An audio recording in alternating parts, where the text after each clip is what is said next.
Look, I'm telling you, he gets to talk about how he wants to bone Lola Bunny from Space Jam all the time. It's A-okay. But the moment I bring up that Rouge the Bat is a short stack and needs to start throwing it back for me, I'm insane. Oh, hey.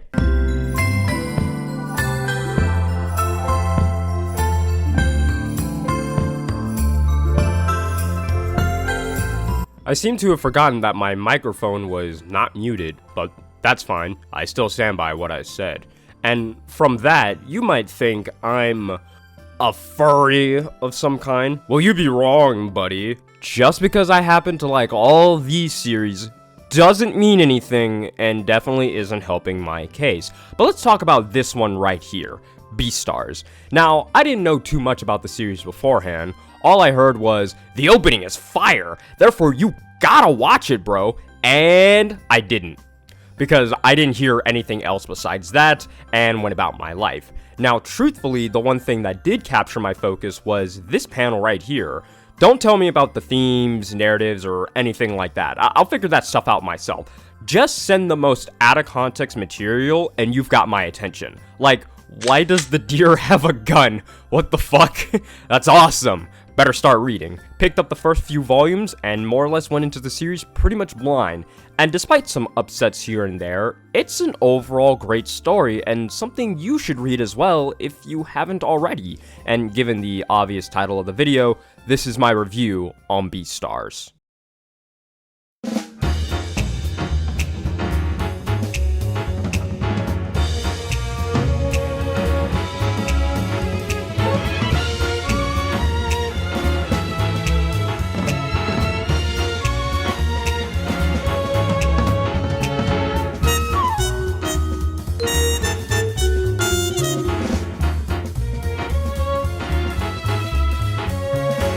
Good old Beastars, written and drawn by Paru Itagaki, which for some of you, that last name might sound familiar.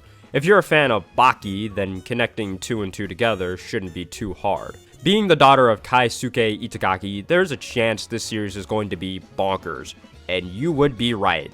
One thing that definitely influenced Beastars is Paru's love for Scar from The Lion King, which you could probably tell where that focus got added to, and when Dad was working all day and night, Grandpa kept her company, and that definitely influenced a certain reptile.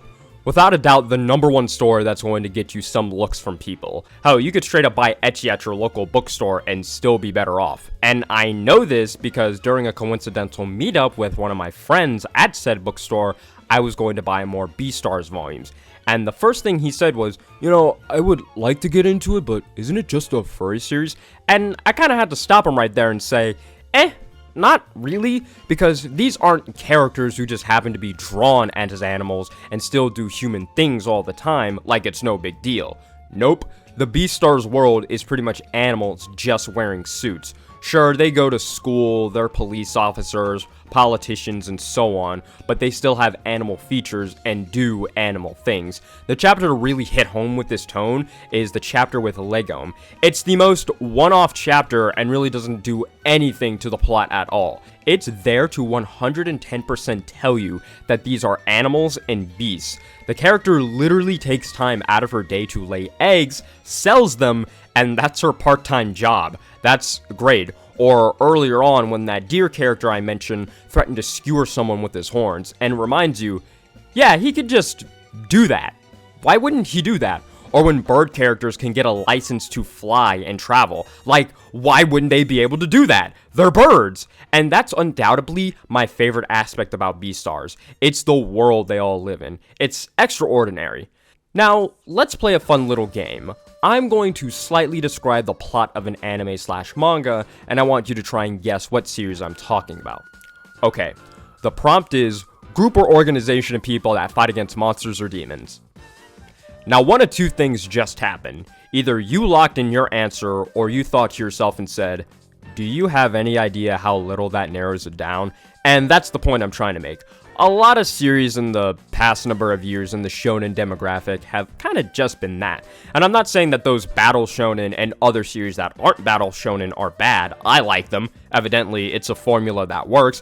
but it just kind of makes me scratch my head when someone says that these series are different and innovative when most of them do the same thing to varying degrees, while Beastars has a completely different world from top to bottom, and for most of these series, you're rarely going to hear anything about the world building being praised. It's almost non-existent. This really all boils down to, I'm sick of the SETI being monsters or trouble in Japan. I want something different, and Beastars delivers. It's great this way with how almost every beast functions in their society, with how they have certain holidays. Happy hour type areas are made for the animals to just be animals and nothing else. Social media has an influence on the public and youth's choices. Different species have their own philosophy and religion and beliefs, and even super small details like pathways for smaller creatures, or if you've ever wondered what an animal with horns wearing headphones would look like, well, you get it. They wear them upside down. That's crazy. Some of my favorite chapters are when we just take a breather from what's going on in the current story to learn something about the world or city that the characters live in. Now, funny enough, if I had a quarter each time those specific chapters were about a young or middle-aged woman having a problem of some kind, then I would have about $1.25. A whole dollar, man. But hey, it works. I'm not complaining. Right? Well, of course. The Beastars world is a distinct and diverse world that draws me in. And speaking of drawing, besides the premise of Beastars, the art is something else I sometimes hear from people who kind of steer away from the series, usually saying that it looks a bit weird, and I mean, I can kind of understand that, because the way the characters are drawn in the first dozen chapters aren't a one-for-one in the anime, that's for sure, and when I look at the group portrait at the end of volumes, it gives me artistic whiplash from time to time. However, I thought about it for a minute, and because of the main character, Legoshi, it actually fits for the first couple of volumes. Let me explain. For like 70% of the story, we witness the world through Legoshi's point of view, and he wasn't always the himbo most know him as. He was this awkward and quite frankly weird teenager. He's also pretty big for his age and species, but he doesn't even stand up straight properly most of the time. He's hunched over. Hell, in the first volume and chapter alone, he's hiding behind multiple stuff and has close to zero social skills. And so because of him being a bit off and not fully defined, the world around him can also be seen like that as well. And of course, as he explores the city and learns how things works, whether it's good or bad, he gains more confidence in himself, and the art becomes more detailed and not so strange. My favorite shots are when characters are just moving about in the city, and you get to see all the little details of how their world operates, or even heartfelt or maybe unfortunate moments when someone realizes the truth of some kind, when chaos is unfolding right before your very eyes from these beasts giving into their wild and untamed nature, and truly becoming the savages that they really are underneath all those clothes that they wear to hide their true selves. You're never gonna be a real werewolf, dude. Get out of here. Yeah, dude.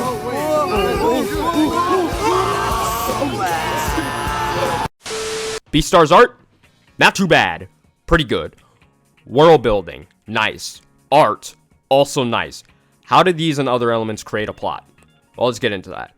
Beastars' plot centers around society having two different types of beasts, carnivores and herbivores, and simple food chains can tell you that most carnivores eat meat, and most of that can only come from somewhere.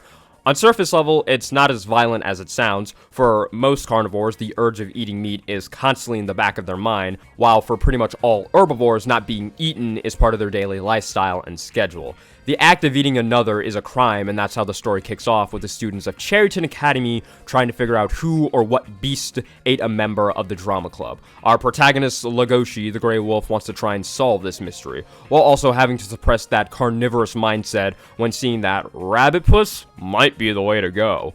Along this journey of mystery and understanding how things works, you'll meet such animals as Legoshi's roommates, the 701 boys, all of them are good, the drama club, who are a pack of misfits, Haru, the rabbit that Legoshi fawns over, Juno, the best girl, and then the best character, Louis, the herbivore counterpart to Legoshi. Instead of being one who doesn't really have much going in his life, Louis is someone who's already popular, skilled, and smart enough compared to most, and has a bright future. Both of them represent the two sides waging ideological, societal, and political problems within their world, and having a similar goal of becoming the only animal that can become a bridge and put an end to both sides' troubles is the fabled Beastar themselves. Now that is the most simplistic way I can describe the plot, and from every other element that I've said previously are the reasons why you should read Beastars, and it's an overall good story. That's mostly for people who don't want spoilers entirely and want to go in somewhat blind. I'm doing something a little bit different here. I usually spoil the plot heavily, I still will, but that was for those who just want a good word. It's good, yes. The rest of the video will be diving deeper into the plot and then some of my cons and problems with Beastars, because that's where they lie. Okay, let me lay down the groundwork first though. The way I see it is Beastars had about 4 major arcs to it, and if I were to give the series a total score off of that number, it would be like a 3 out of 4, maybe a 3.5 if I'm being generous. So the first major arc, which are pretty much the chapters that make up season 1, really fun, does a nice job establishing the world and tone for the series, and surprisingly being mature and realistic every now and then. This panel and moment is one of my favorites. Then it takes it a step further and reminds you, oh yeah, the story started off with a murder and we gotta figure out who did it. Thank you, giant snake lady. I hope we see you again. Yeah. The reveal of Riz was an interesting one. I know some people feel as if the mystery aspect didn't get used to its full potential, and I can understand that. Beastars' unique universe is the center and almost selling point of what makes it cool. The reveal isn't really a big deal. Understanding the motives behind Riz's actions are. In other words, he's basically Kuryoshikage's persona. Wow, those were some weird-ass words. Why did I write that? I mean, it's kind of true. Literally seeing Riz's point of view of what happened the night of the kill unexpectedly made him a bit of a sympathetic character, and his multiple clashes against Legoshi were intense and raw to witness. They're great. Oh, and Louis becoming a Mafia boss with the Shishigumi was pretty nice. And the aftermath has actual consequences and purpose for everything that happens from all the build-up. Both Legoshi and Louis move forward with their lives. My goodness, chapter 100 is straight up just my favorite chapter. It's perfect. It's everything that I love about the series. I said Juno was best girl, but Saban, my beloved, is best woman, and I absolutely adore all the chapters that follow. Yafia, Yahya, yeah, whatever, he's cool. The current Beastar is awesome, and his not really, but really ex-boyfriend of Legoshi's granddad, Gosha. He is so goddamn sweet that it gives me cavities. Amazing characters.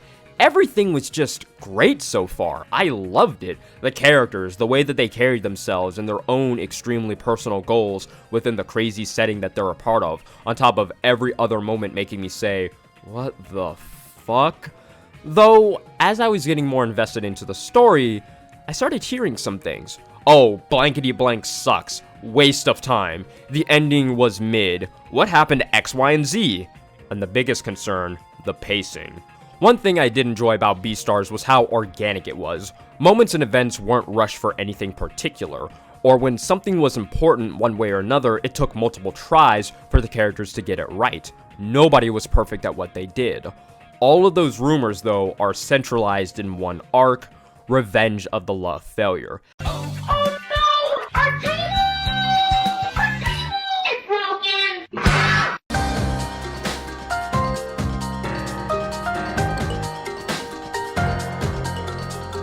At first, nothing seemed too out of the ordinary. New villain, new plotline, new places to explore. Okay, cool. But then I can pinpoint the exact chapter. The pacing went from a brisk walk to breakneck speed. Chapter 165. The chapter when Louis' dad dies. Or well, his adopted one, at least. Now, the crazy thing is that the dramatic tension to all of this is rushed into a singular chapter.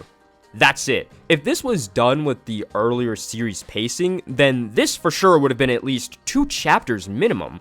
But I thought, no, it's fine. Not really a problem. The pacing, if it's getting ramped up, okay, fine, maybe we'll just get our answers sooner than later. But then I started that there were some actual issues. By the last 50 to almost 70 chapters, we rarely learned anything new from other characters we've known. I know, they fall under the term of side characters, so we can't spend every waking minute with them, but not seeing or hearing from them for dozens and dozens of chapters is a bit glaring in a series where I praise the world building. Then there's the Chimera technique. I know some people take it the extra mile and dislike Q, the character who introduced it. I don't have a problem with either, and it's weird for some of those same people to say that it doesn't make sense or it's too ridiculous when we've had the Moth encounters and learning all of Liano's backstory was told through the perspective of Legoshi being a fucking ghost. The main conundrum is when the technique is being built up as something Legoshi can use against the final antagonist, but he doesn't. He literally doesn't. It doesn't even cross his mind as he's getting pummeled, and Q is right there watching it. We spend a good amount of time training with her for this possible advantage, but it leads nowhere. And I'm talking Heavy Rain, Ethan Mars blackouts nowhere. My friend is probably facepalming that he had to hear that a second time.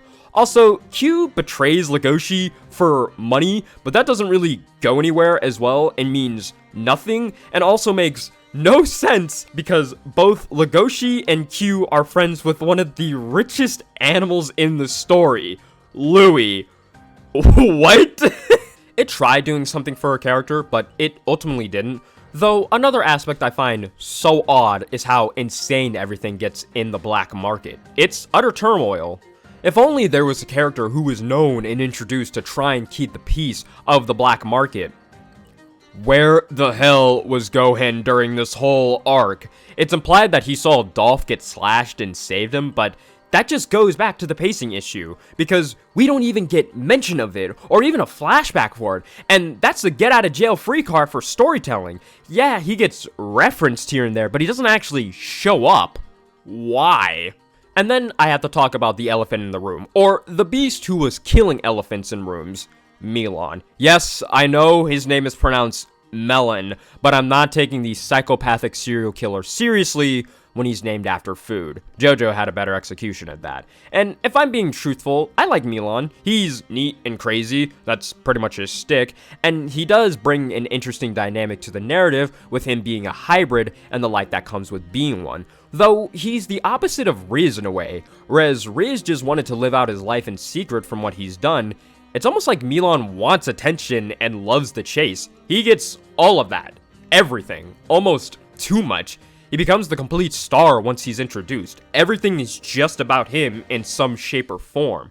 His backstory also makes it seem that because of his shitty and tough childhood, he ended up crazy, and that's it. So when the final battle occurs, there's not much weight or build up to it, because Milan is just a threat, and that's it, and not really a beast who has a connection to Legoshi or an ideological antithesis like Riz. And speaking of those final fights, again, despite the training arc and prep work for the showdown against the gangs, Legoshi just wins through sheer luck and convenience, and not through something he's learned or overcame from experience. Last note, Toki, Milan's dad. Truly unlikable, selfish, dumb characters that add nothing. So, that's quite a list of problems, though I would be lying saying that I didn't enjoy at least some things by the end, Gosha and Yafia being highlights of it, the few circumstances of learning more about how animals function in the city, the Shishigumi jumping off of motorcycles and then out of a car, having it explode, then posing as flames or dancing in the air behind them is fucking awesome. These claws are for you. These fangs are for you. I'm going to be your beast.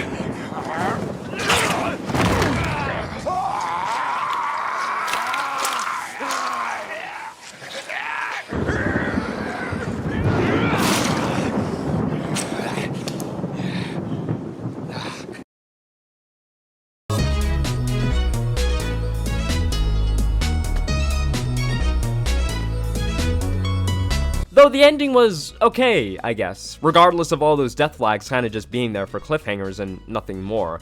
And even though all of that came off as negative, I'm just more confused than hateful. Like, what was the decision making for those problems to happen? I don't know if Paru Itagaki just wanted to be done with the story sooner than later, because the life of a mangaka isn't really the healthiest one, or something similar to what's happening with My Hero and its last quarter, which, ooh boy.